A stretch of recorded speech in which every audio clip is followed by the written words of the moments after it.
Я думаю, у каждого была такая ситуация. Ты сидишь с другом, листаешь новости, смотришь, что происходит в мире, и в какой-то момент начинается самый обычный спор. Кто победит на выборах, начнется ли большая война, упадет ли рынок, взлетит ли нефть, что будет с биткоином, будет ли кризис и куда вообще все это идет. И самое интересное, в такие моменты почти каждый уверен, что именно он понимает ситуацию лучше других, что именно он прав, именно он чувствует, куда все движется на самом деле. Раньше такие споры заканчивались очень просто. Кто-то говорил, ну посмотрим, кто-то спорил на символические деньги, но сейчас все изменилось. Потому что впервые в истории человеческий спор превратили в полноценный рынок. В систему, где твое мнение, где твой взгляд на мировые события, твоя уверенность в том, что будет завтра, можно буквально превратить в деньги. Прямо сейчас, с телефона, в пару кликов. И вот здесь начинается самое странное, потому что сегодня люди ставят деньги уже не на футбол, не на казино и даже не на обычный спорт. Сегодня люди ставят деньги на войны, на перевороты, на смерть лидеров, на решение центральных банков, на валы рынков и на глобальный хаос. И вот здесь главный вопрос. То, что мы сейчас видим, это вообще что? Просто новая форма ставок, очередная цифровая версия казино, только завернутая в красивую оболочку, или все намного серьезней? Потому что если вдуматься, перед нами уже не просто площадка, где люди спорят на деньги, перед нами рынок, где торгуется будущее на миллиарды долларов каждый день. Рынок, где цена строится не вокруг того, что уже произошло, а вокруг того, что только может произойти. Выигрывает ли кандидат выборы, начнется ли военная операция на Ближнем Востоке, объявят ли перемирие, рухнет ли рынок акций, поднимет ли ФРС ставку. И да, иногда рынок доходит до абсурдных ставок, как, например, второе пришествие Иисуса. Но самое интересное даже не это. В конце прошлого года на Polymarket появился анонимный аккаунт, который почти без ошибок начал угадывать то, что обычный человек угадывать не должен. Инсайдер делал исключительно точные ставки на рейтинги поисковых запросов Google за 2025 год. Он заработал $1 миллион на том, что определенные персоны не займут первые места, а также точно предсказал дату запуска ИИ-модели Gemini 3.0. Также еще один инсайдер сделал ставку на отстранение от власти президента Венесуэлы Николаса Мадуро за несколько часов до операции Трампа. В январе он заработал $400 тысяч. И это не все. Еще один аккаунт заработал более $500 000 на смерти лидера Ирана Али Хаминеи. И все это произошло незадолго до израильского авиаудара. Таких историй много. За это время рынки предсказаний успели обрасти скандалами, миллионами, оборотами, отмывом денег и очень специфической репутацией. Потому что одно дело угадывать, и совсем другое зарабатывать на мировых событиях раньше всех остальных. И именно здесь вся история начинает выглядеть совсем иначе. Но в этом видео я хочу копнуть глубже. Меня интересует сама суть. Кто вообще создал этот рынок? Почему он так быстро начал расти? Кому он по-настоящему выгоден? Где проходит граница между обычным азартом, коллективным прогнозом и очень удобной машиной для людей, у которых есть деньги, связи и доступ к информации, которая до обычных людей доходит слишком поздно? Потому что эта история не просто про ставки. Это история о том, как банальные споры, человеческий азарт и невыносимое желание оказаться правым раньше других превратили в многомиллиардный бизнес. В бизнес, где на кону не только деньги, но и скорость, с которой люди узнают правду. Мы разберем, как устроен Polymarket и Kalshi, почему ставки на выборы, войны и решения ФРС стали новой нормой, почему для одних это выглядит как умный рынок будущего, а для других как идеальная площадка для инсайдеров, манипуляций и новой формы цинизма. Но главное, мы посмотрим на изнанку этой системы. Почему азарт так сильно бьет по человеческой психологии, где проходит граница между аналитикой и спекуляцией, когда ты торгуешь войной и человеческими трагедиями. Почему такие рынки так притягивают мошенников, продавцов секретных сигналов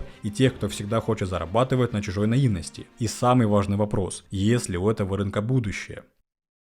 Всем привет, меня зовут Влад и вы на канале Код Денег, где мы разбираем, как деньги и власть формируют современный мир, как работает скрытая экономика, мировые рынки и финансовая система. Чтобы понять масштаб этой истории, нам нужно разобрать двух главных игроков этого рынка. Первый Polymarket, второй Kalshi. По своей сути они делают одно и то же. Это не классическая биржа, где торгуют акциями, нефтью или золотом. И это не обычная букмекерская контора, где вам просто дают коэффициенты на победу команды. Это площадки, где торгуются вероятные события. Как это выглядит на практике? Допустим, появляется вопрос, победит ли кандидат X на выборах. Вы заходите на платформу и видите цену, например, 40 центов. Это не просто цифра, это и есть язык этого рынка. Цена в 40 центов означает, что прямо сейчас рынок оценивает вероятность этого события примерно в 40%. И вот здесь начинается главное отличие от обычных ставок. В букмекерке вы играете против самой конторы. Если вы выиграли, контора проиграла. И понятное дело, что это совсем не нравится. А здесь вы спорите не с платформой, вы спорите с такими же людьми, как и вы. С теми, кто смотрит на ту же новость, но делает совсем другой вывод. Условно вы считаете, что событие случится, а кто-то другой уверен, что нет. Платформа в этой схеме – это просто посредник, который сводит вас между собой и берет за это свою комиссию. Каждое событие здесь – это контракт с ценой от 0 до $1. Это цена не придуманная цифра, а рыночная оценка вероятности. Если рынок верит в событие на 60%, контракт стоит 60 центов. Появилась новость, вера выросла до 80%, цена ушла к 80 центам. И вот что важно, зарабатывать можно, не дожидаясь финала. Купил по 40 центов, когда все сомневались, через неделю рынок передумал, цена 70 центов, продал, прибыль в карман. Это уже не ставка, это полноценный трейдинг ожиданиями. Дальше больше. На платформе есть арбитраж, когда можно купить набор исходов дешевле доллара и гарантированно заработать разницу. А с недавних пор Polymarket даже платит до 4% годовых за удержание позиций в ликвидных рынках. Твои деньги работают, пока ты ждешь исхода. Сложите все вместе, и перед вами уже не букмекер. Это гибрид трейдинга, новостей, психологии толпы и скорости реакции. И вот здесь кроется причина, почему эта тема так быстро цепляет людей. Официально это называется Prediction Market, рынок прогнозов. Звучит уже не совсем как казино. И в этом их главная хитрость. Они очень грамотно ушли от образа тупого гемблинга, где все решает случай. Здесь вам продают совсем другую идею.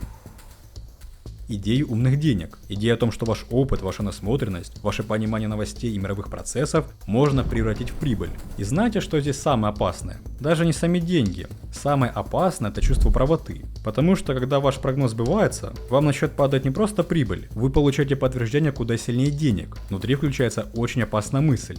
Я понял это раньше других, я оказался умнее толпы. А теперь давайте на секундочку остановимся и просто посмотрим на то, насколько это все стало простым. Я сейчас не шучу, у меня в руке телефон, больше ничего не нужно. Я прямо во время записи этого видео могу зайти в магазин приложений, скачать кошелек, тот же MetaMask или Trust Wallet. Это занимает буквально пару минут. Открываю браузер, захожу на Polymarket, подключаю кошелек и все. Я уже внутри. Я могу поставить деньги на то, кто победит на следующих выборах в любой стране, на то, начнется ли военная операция, кто выиграет чемпионат мира по футболу, на то, обвалится ли фондовый рынок до конца года. Никаких брокеров, никаких договоров, никаких справок о доходах. Интернет, телефон, пару кликов, и ты участник глобальной игры. Для входа сюда мне не понадобилось ни паспорта, ни верификации, ни селфи с документами, просто телефон, криптокошелек и пару минут времени. Полная анонимность. И если настолько просто и бесследно зайти сюда обычному человеку, то насколько же это удобно для того, кто знает чуть больше остальных.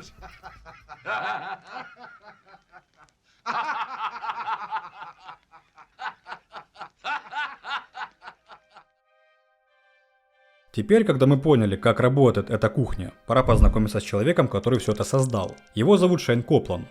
Когда он запускал Polymarket в 2020 году, это был очень молодой парень из Нью-Йорка, который бросил Нью-Йоркский университет на первом курсе и во время ковида пытался найти простой ответ на вопросы, на которые вокруг никто толком ответить не мог. Когда все это закончится, когда будет вакцина, когда вообще снова можно будет что-то планировать. Именно тогда он пришел к идее Prediction Market, рынка, в который собирают разные мнения людей в одну рыночную вероятность. Сам Коплан позже так и объяснил. Polymarket должен стать местом, где люди ставят на текущее событие, а рынок в ответ показывает, насколько вероятен тот или иной исход. И вот что важно. Коплан не просто сделал еще один сайт, где можно спорить на деньги. Он очень рано поймал главную проблему современной эпохи. В мире, где люди все меньше верят опросам, экспертам и зомбоящику, он предложил другую идею. Давайте смотреть не на слова, а на деньги. Не то, что люди говорят в вопросе, а на то, на что они готовы поставить. И в этом был чертовски прав. По его словам, Prediction Market отвечает не на вопрос, за кого вы проголосуете, а на вопрос, который людей реально волнует. Кто в итоге победит? Поначалу это была нишевая история для парочку гиков из криптосреды, но потом случились выборы 2024 года в США. Именно они подняли Polymarket на новый уровень узнаваемости. Пока большая часть классических опросов показывали гонку на тоненького между Трампом и Камалой Харрис, рынок Polymarket уже в октябре заметно склонялся в сторону Трампа. В интервью 60 минут Коплан прямо говорит: Polymarket не опросы и не соревнования с социологами, это просто другой вопрос, который рынок решает в реальном времени. И когда этот рынок оказался ближе к реальности, на него впервые по-настоящему обратили внимание все. Только на вопрос о победителе президентских выборов в 2024 году пользователи поставили около 3,6 миллиарда долларов. И вот тогда в молодой проект начали заходить настоящие деньги. В июне 2025 года фонд Питера Тиля Founder Funds вложили в Polymarket 200 миллионов долларов при оценке компании в миллиард. А уже через 4 месяца в октябре 2025 года случилось то, что заставило вздрогнуть весь Уолл-стрит. Материнская компания Нью-Йоркской фондовой биржи Intercontinental Exchange объявил об инвестициях в размере $2 миллиардов при оценке Polymarket в 9 миллиардов. Сам Шейн Копланд, которому на тот момент было 27 лет, стал самым молодым в мире миллиардером, который заработал свои деньги с нуля. Его доля в компании оценивается примерно в $1 миллиард.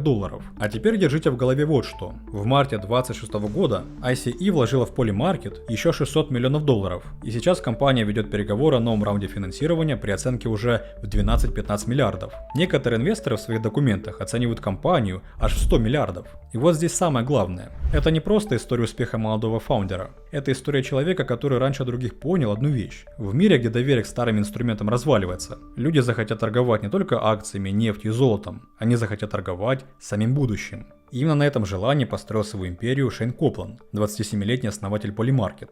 Но глупо думать, что в этом мире есть чудеса. Абсолютно за каждым большим успехом стоит кто-то очень влиятельный. А в случае с Копландом это не просто кто-то, это семья Трампа, а точнее его сын Дональд Трамп-младший. Пока мир восхищался self-made миллиардером, всего за пару лет взлетевшим из нью-йоркской квартиры, где он продавал вещи ради аренды, до сделки с нью-йоркской фондовой биржей на $2 миллиарда, я нашел ту самую дверь, которую открыли для Polymarket задолго до того, как о нем узнали все. Цепочка выстраивается железная. Сначала в проект заходит Питер Тиль, главный спонсор республиканцев, затем еще до выборов в 2024 году венчурная компания 1789 Capital, принадлежащая Трампу-младшему, вкладывает в Polymarket двузначные миллионы, а сам сын президента входит в консультативный совет платформы. Результат: в разгар предвыборной гонки, когда все СМИ опроса рисовали минимальный разрыв, Polymarket давал 62% на победу Трампа. И это при том, что 4 анонимных аккаунта поставили на него более 30 миллионов. Сразу после возвращения Трампа в Белый дом, все расследования Минюста и SFTC против Polymarket закрываются за одну ночь. А уже в 2025 году сама нью-йоркская фондовая биржа вливает в компанию $2 миллиарда, делая Коплана самым молодым self-made миллиардером с оценкой в 9-12 миллиардов. Более подробный пост об этом я писал в своем телеграм-канале. Но это не все. Я веду свой телеграм-канал уже более 4 лет. И каждый день там выходят не просто новости, а мировые события, которые реально влияют на мировые рынки. Я показываю скрытую кухню, разбираю сделки, схемы, инсайды и делюсь с подписчиками своим авторским мнением о том, как можно зарабатывать на том или ином мировом событии. Все цифры, детали закрытых сделок, методы анализа угроз и полную хронику того, как именно Копланд стал самым богатым молодым миллиардером в мире, я уже выложил в своем телеграм-канале, а также там много всего интересного.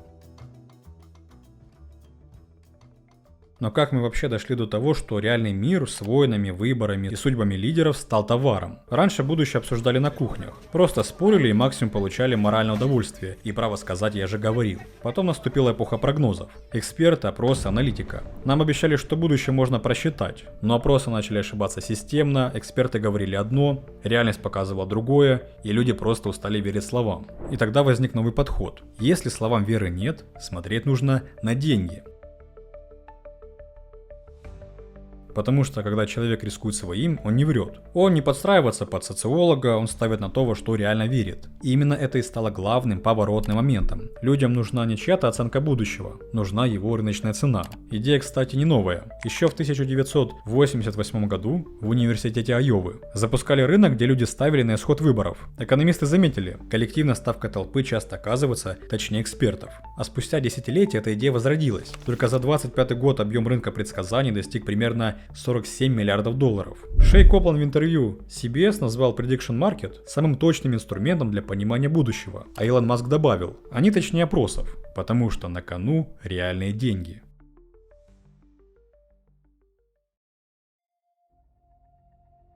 Но почему же человека так цепляет возможность зарабатывать на мировых финансовых событиях? Без психологии человеческого поведения здесь не обойтись. Человек – существо устроено довольно просто, если разобрать его по косточкам. В нас зашито несколько фундаментальных желаний, которые не меняются ни от эпохи, ни от технологий. Первое – это азарт. Чистый, первобытный животный азарт. Желание рискнуть, поставить на кон, испытать судьбу – это древнее, чем деньги, древнее, чем цивилизация. Это чувство, когда сердце начинает биться чуть быстрее, когда ты ждешь исхода. И неважно, о чем идет речь, о финале чемпионата мира по футболу или о том, начнется ли война на Ближнем Востоке. Сам механизм ожидания, сама вибрация неизвестности – это наркотик, который наш мозг обожает. Но азарт – это только первый слой. Второй глубже. Человеку жизненно необходимо чувствовать себя правым. Это уже не просто эмоция, это почти физиологическая потребность. Когда твой прогноз сбывается, в мозгу происходит маленький фейерверк. Ты не просто порадовался, ты получил подтверждение собственной знания. значимости. Ты понял то, чего другие не поняли, и это чувство на самом деле стоит гораздо дороже любых денег. А теперь представьте, когда на это чувство правоты накладывается третий слой – чувство превосходства. Обычный человек смотрит новости, читает экспертов, слушает политиков и часто чувствует себя потерянным. Ему кажется, что мир слишком сложный, что все непонятно, что им манипулируют. А здесь на рынке предсказаний все иначе. Ты смотришь, анализируешь информацию, ты принимаешь решения. И в этот момент ты думаешь: я понимаю этот мир лучше, чем толпа, которая сейчас покупает или продает не то. Это невероятно мощное ощущение контроля над хаосом. Это возвращение субъектности в мире, где от тебя обычно ничего не зависит. И наконец четвертый, самый прагматичный слой – монетизация мнения. Раньше твое мнение о том, кто победит на выборах или обвалится ли рынок, стоило ровно 0. Ты мог бы быть 100 раз прав, но твоя правота оставалась в пределах кухни. А теперь у тебя есть возможность превратить свое понимание мира в реальные деньги. Твой жизненный опыт, твоя насмотренность, твоя интуиция вдруг обретают цену, и это переворачивает все. И вот здесь, в этом пересечении 4 линий, а именно азарта, чувство правоты, превосходство над толпой и монетизации, и находится главный успех. Polymarket и Kalshi, они продают не просто шанс заработать, они продают гораздо более ценную вещь, они продают ощущение: я оказался прав раньше других. И это, если честно, один из самых сильных наркотиков, который только можно придумать.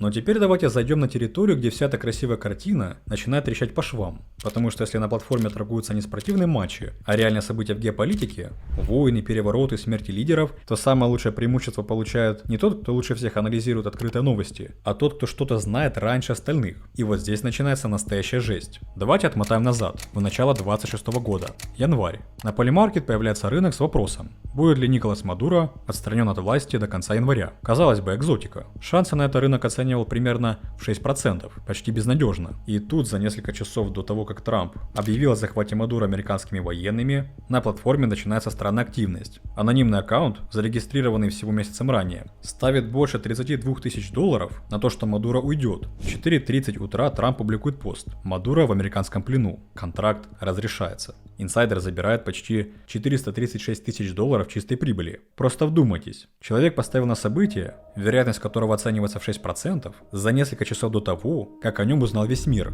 Случайность? Возможно, но это только начало. Февраль 26 года. Назревает конфликт с Ираном. На Polymarket появляется контракт: нанесут ли США удар по Ирану до 28 февраля. За несколько часов до того, как первые взрывы прогремели в Тегеране, 6 новых кошельков начинают скупать акции DA. Один из аккаунтов под ником Мага Майман делает свою первую ставку за 71 минуту до того, как новость об ударе становится публичной. В тот момент рынок давал на это событие всего 17% вероятности. Когда рынок разрешился утвердительно, прибыль этого аккаунта составила примерно $553 тысячи. В сумме 6 кошельков заработали около $1,2 миллиона. Деньги были выведены через несколько часов после того, как весь мир узнал о случившемся. Но это еще не все. Апрель 26 года. Иранский конфликт продолжается. Трамп делает жесткие заявления, требует открыть Ормузский пролив, угрожая, что целая цивилизация погибнет, если Иран не подчинится. И в воздухе пахнет эскалацией. И вот за несколько часов до того, как Трамп неожиданно объявляет о прекращении огня, на Polymarket появляется минимум 50 новых аккаунтов. Все они делают одно и то же. Ставят на то, что перемирие будет достигнуто именно 7 апреля. Большинство из них абсолютно новички. Первая транзакция в жизни. Один кошелек, созданный около 10 утра, поставил примерно $72 тысячи и заработал больше 200 тысяч. Другой аккаунт был создан всего за 12 минут до поста Трампа. Поставил 32 тысячи, унес 48. И таких десятки. Компания по аналитике Look on Chain позже подтвердила: 4 аккаунта, делавшие эти ставки, были созданы и пополнены в один и тот же день, без какой-либо истории торговли. И в сумме они заработали $663 тысячи. И знаете, что самое дикое? Примерно в это же время на традиционных рынках нефтяных фьючерсов трейдеры поставили почти $1 миллиард на падение цен, тоже за несколько часов до объявления перемирия. Когда новость вышла, нефть упала на 15%. Вот такое совпадение. И вот что важно понять, что инсайдерская информация — это не только про геополитику. Исследователи из Гарварда и Колумбийского университета задокументировали целую серию подозрительных сделок на совершенно разные темы. Трейдер, который с невероятной точностью предсказывал рейтинги поисковых запросов Google, аккаунт, который агрессивно скупал контракты на помолвку Тейлор Свифт с Трэвисом Келси за несколько дней до официального объявления, человек, который знал дату запуска браузера от OpenAI раньше всех. Таких примеров множество. Вы должны понимать, где есть потенциальная возможность заработать, там всегда темная сторона и свои финансовые махинации. А что если я скажу, что создатели таких платформ в каком-то смысле рассчитывали именно на это? Есть такой человек Робин Хенсон, крестный отец рынков предсказаний, чьи работы вдохновили Polymarket и Kalshi, прямо заявляет: инсайдерская торговля здесь – это не баг, а фича. Вот что он говорит: люди с информацией должны зарабатывать больше, потому что как они получат плату за информацию, которую приносят в рынок? Трейдер, знавший об ударе по Ирану, не преступник, а ценный источник сигнала для всех остальных. Шен Коплан, создатель Polymarket, эту идею публично поддержал, назвав инсайдерскую торговлю общественным благом. А внутри экосистемы это даже не скрывают. Приложение Polycool открыто размещает руководство по инсайдерской торговле на Polymarket и часто пишет: это вам не фондовый рынок, в тюрьму не посадят. Власти, разумеется, забеспокоились. Белый дом запретил сотрудникам ставить на войну с Ираном. Конгрессмены вносят законопроекты, Гарвард подсчитывает около 143 миллионов прибыли на Polymarket могли быть получены инсайдерами. Но суть в том, что регуляторы запаздывают. Платформа, где можно анонимно без паспорта за пару минут поставить на исход войны или смерть лидера, создает идеальную среду для тех, кто знает чуть раньше толпы. И вот здесь Prediction Market перестает быть игрушкой. Он становится машиной для монетизации, где информация о будущем торгуется быстрее, чем где бы то ни было.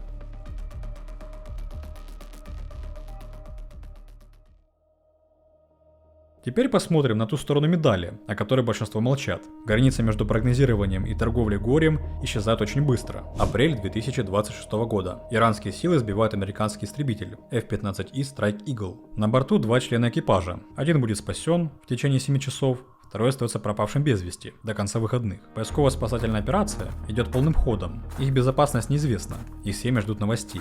И в этот момент на Polymarket появляется рынок. Вопрос сформулирован просто: когда подтвердят спасение пилотов? Большинство ставят на субботу, объем ставок растет. Конгрессмен Сет Молтон, ветеран морской пехоты, публикует пост. Он пишет: идет поисково-спасательная операция, их безопасность неизвестна, они могут быть вашим соседом, другом, членом семьи, а люди делают ставку на то, спасут их или нет. Это отвратительно. Молтон называет Polymarket дистопичным рынком смерти. Платформа через 2 часа удаляет рынок. Официальная позиция: этот рынок не соответствует нашим стандартам честности. Он не должен быть опубликован. Мы расследуем, как это проскользнуло через наши внутренние механизмы защиты. Генеральный директор Polymarket Шен Коплан позже скажет изданию Fortuna, что у платформы сложные отношения с рынками, связанными с войной. Но это не единичный случай. Когда в феврале 26 года израильский авиаудар убил верховного лидера Ирана Али Хаминеи, на Polymarket объем ставок на дату бомбардировки превысил 529 миллионов долларов. Еще 150 миллионов на отстранение Хаминеи от власти. На Kalshi рынок звучал так: покинет ли Хаминеи пост верховного лидера? Когда его убили, платформа не выплатила выигрыш. Формально он не покинул пост, он умер при исполнении. Пользователи подали иск на 54 миллиона. Глава Kalshi заявил: мы не размещаем рынки, связанные со смертью. Но $500 миллиарда вращалось вокруг вопроса, убьют ли человека или нет. Вопрос простой: если война и гибель людей становится рыночной возможностью, это анализ будущего или коммерциализация горя? Каждый решает для себя сам. Но есть история поинтересней. Когда на кону сотни миллионов, борьба идет не за точный прогноз, а за то, чтобы подмять реальность под свою ставку. Апрель 26-го. Конфликт с Ираном. На Polymarket висит рынок с простым, казалось бы, вопросом: войдут ли американские силы в Иран до 30 апреля? Объем ставок 269 миллионов долларов. И вот американский спецназ проводит молниеносную операцию по спасению сбитого пилота за линией фронта. Зашли, вытащили, ушли. Все заняло считанные часы, и рынок взорвался. Одна половина игроков кричит: это не вход, это спасательная миссия. Вторая половина: они физически пересекли границу. Какая разница зачем? Спор ушел в арбитраж. Специальное жюри платформы поставило «да». Это считается входом, и рынок разрешился в пользу ЕС. Швейцарский юрист Ян Черноцкий, поставивший на «no», позже заявил в Wall Street Journal: смысл этого контракта был в оценке вероятности серьезной военной интервенции, а не о том, чтобы засекать каждую ногу, ступившую на иранскую землю. И знаете, что самое интересное? Решение спаривали дважды, и оно все равно устояло. Но вопрос не в том, кто прав. Вопрос в том, что 269 миллионов долларов висели на толковании одного слова, и люди, которые писали правила этого рынка, вряд ли представляли, что именно так все повернется.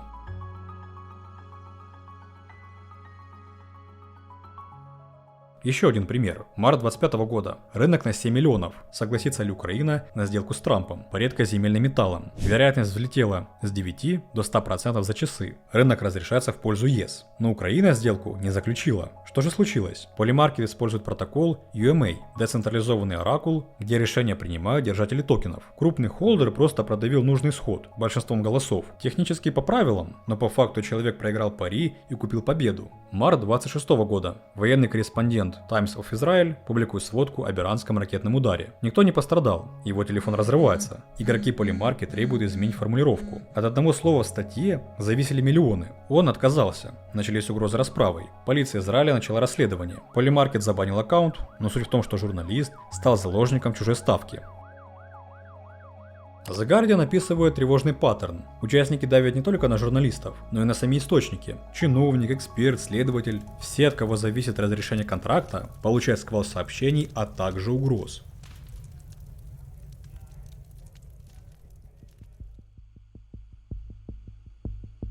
В любой индустрии, где крутятся большие деньги, есть и обман. Давайте поговорим о том, с чем рискуешь столкнуться лично ты, если вдруг решишь зайти на Polymarket или Kalshi, не просто посмотреть, а попробовать заработать. Потому что хайп вокруг этих платформ уже породил целую индустрию скама. И она растет ровно с той же скоростью, с какой растет интерес к этим платформам. Схема старая как мир, но обертка новая. Ты ищешь в интернете, как заработать на ставках на события, и алгоритмы тут же подсовывают тебе телеграм-канал с названием вроде Polymarket Insider или Kalshi Signals. Внутри идеальная картинка. Закрытые чаты, админы с аватарками успешных трейдеров, десятки восторженных отзывов и главное, скрины с кошельков, где прибыль исчисляется сотнями тысяч долларов. Что тебе предлагают? Вариантов масса. Первый и самый популярный – продажа инсайдерской информации. Мол, у нас есть вот свои люди, которые знают исход событий до того, как они попадут в новости. За небольшую плату ты получаешь сигнал и гарантированно зарабатываешь. Второй вариант – платные боты и торговые программы. Устанавливаешь софт, он сам анализирует рынок, ставит за тебя,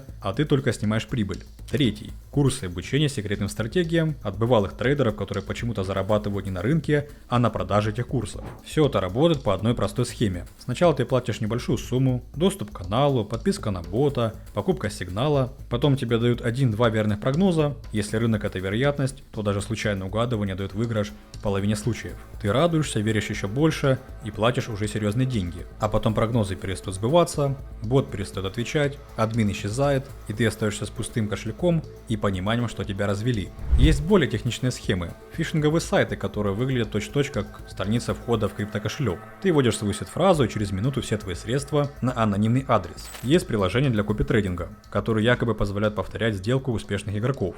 Ты даешь доступ к своему кошельку, а на деле даешь ключи от своих денег. Почему это так хорошо работает? Потому что сама среда Polymarket создает идеальную почву для иллюзий. Человек заходит на платформу, видит, кто-то заработал состояние на одной ставке и начинает верить, что это доступно каждому, что есть какой-то секретный ключ, скрытые знания, волшебная формула, инсайдеры в Белом доме, и мошенники просто продают эту иллюзию. Смысл простой. Как только в новой теме появляется много внимания и денег, туда сразу приходят те, кто хочет зарабатывать не на рынке, а на доверии новичков. После всего этого у тебя может возникнуть логичный вопрос. Если вокруг столько мрака, инсайдеров, манипуляций и откровенного скама, почему туда продолжают заходить серьезные деньги? Почему крупнейшие финансовые институты мира вкладывают в эти платформы миллиарды? Ответ простой. Потому что большие игроки смотрят на это совсем иначе, чем мы с тобой. Для обычного человека Polymarket и Kalshi – это азарт. Способ пощекотать нервы, поверить в свою интуицию, почувствовать себя умнее толпы. Для умных спекулянтов и профессиональных трейдеров это новая арена, где можно зарабатывать на волатильности и ожиданиях. Арбитраж, скальпинг, торговля на новостях, весь арсенал финансового рынка перекочевал сюда. Но для больших инвесторов это совсем другая история. Для них Prediction Market – это источник данных, живой, постоянно обновляемый индикатор того, во что верит мир в данный конкретный момент. И эти данные можно использовать для управления рисками. Смотри, как это работает. Ты управляешь портфелем акций и облигаций. Ты видишь, что на Polymarket растет вероятность военного конфликта. Это сигнал. Рынки могут упасть. Ты можешь захеджировать свои риски, купив контракт на эскалацию. Если конфликт случится, ты потеряешь на акциях, но заработаешь на контракте. Если нет, контракт сгорит, но портфель останется в плюсе. Это не казино, это управление вероятностями. Именно так на это смотрят крупные фонды. В марте 2026 года компания ARK Invest Cathie Wood объявила о партнерстве с Kalshi. Они будут использовать данные платформы для принятия инвестиционных решений и отслеживания рыночных сигналов. Cathie Wood прямо заявила, что внедрение рынка прогнозов в институциональные процессы – это естественный следующий шаг в финансовых исследованиях. А теперь посмотрите на деньги. В октябре 2025 года материнская компания Нью-Йоркской фондовой биржи Intercontinental Exchange вложила в Polymarket $2 миллиарда при оценке компании в 9 миллиардов. В марте 2026 года еще 600 миллионов. ICE стала эксклюзивным глобальным дистрибьютором данных Polymarket для крупных инвесторов. Нью-Йоркская фондовая биржа теперь продает данные о том, во что верят люди. Kalshi, в свою очередь, уже заключает сделки по хеджированию спортивных бонусов с брокерскими компаниями. Объем торгов на платформе вырос с $22 тысяч в январе 2025 года до $117 миллионов в январе 2026. Polymarket и Kalshi вместе оцениваются примерно в 20-22 миллиарда долларов каждый. То есть для одних это азарт, для других новая арена для спекуляций, а для третьих источник сигналов и способ смотреть на вероятности мира. Именно поэтому индустрия продолжает расти, несмотря на все нюансы, которые мы сегодня разобрали. И теперь финальный вопрос: что дальше? Эти рынки запретят или они останутся новой нормой? Правда, как всегда, где-то посередине. Прямо сейчас идет ожесточенная битва за то, кто и как будет контролировать эту индустрию. В апреле 2026 года Федеральный суд США временно запретил штату Аризона принимать свои законы об азартных играх Kalshi и приостановил уголовное дело против платформы. Судья постановил, что контракты на события попадают под определение свопов и подлежат только юрисдикции Федеральной комиссии по торговле товарами и фьючерсами, это SFTC. Параллельно SFTC подала иск против Иллинойса и Коннектикута, утверждая, что штаты не имеют права регулировать prediction markets. То есть прямо сейчас федералы и штаты выясняют, кому принадлежит власть над этим рынком. И пока они спорят, платформы продолжают работать. Но это не значит, что все будет гладко. Глава отдела права применения SFTC Дэвид Миллер публично заявил: к сожалению, существует миф, что законы об инсайдерской торговле не распространяются на prediction markets. Это неправда. Мы будем агрессивно выявлять и преследовать инсайдеров. Polymarket в ответ обновил правила, прямо запретив торговлю на основе украденной информации. Kalshi оштрафовал сотрудников Мистера Биста на $20 тысяч за инсайдерскую торговлю. Конгрессмены пишут гневные письма с требованиями принять правила, запрещающие контракты на терроризм и войну. Сенаторы называют происходящее безумием. Вокруг платформы звучат призывы к расследованиям. Так что же это будет? Запретят или нет? Скорее всего, нас ждет не полный запрет и не полная свобода. Нас ждет долгое, мучительное и очень грязное регулирование. Штаты будут пытаться закрыть рынки на своей территории, федералы будут отстаивать свою юрисдикцию, а платформы будут балансировать между соблюдением законов и сохранением анонимности, которые делают их такими привлекательными. Индустрия уже слишком большая, чтобы игнорировать. Десятки миллиардов долларов, биржа NYSE, ICE в деле, миллионы пользователей по всему миру, но она слишком спорная и морально неоднозначная, чтобы ее просто отпустить без боя. Поэтому битва только начинается. Люди всегда спорили о будущем. На кухнях, в барах, в курилках, в комментариях под новостями. Всегда хотели доказать, что они правы. Всегда хотели рискнуть и выиграть. Всегда хотели почувствовать, что понимают этот мир чуть лучше остальных. Polymarket и Kalshi не придумали этот азарт. Они не изобрели желание быть правым. Они не создали жажду зарабатывать на своем понимании реальности. Все это было в человеке всегда. Они просто взяли этот древний инстинкт и дали ему новую форму, упаковали в интерфейс, подключили к крипте, сделали доступным за пару кликов с телефона и превратили кухонный спор в многомиллиардный рынок, где торгуется не нефть, не золото, а само будущее. Раньше мы спорили о будущем на кухне, теперь на это ставят миллионы. И вопрос уже не в том, можно ли зарабатывать на своих взглядах. Вопрос в том, что будет с миром, где война, страх и человеческая судьба становятся активом, где новость о смерти людей – это не трагедия, а способ заработать, где твоя правота имеет цену, а чужое горе – рыночную капитализацию.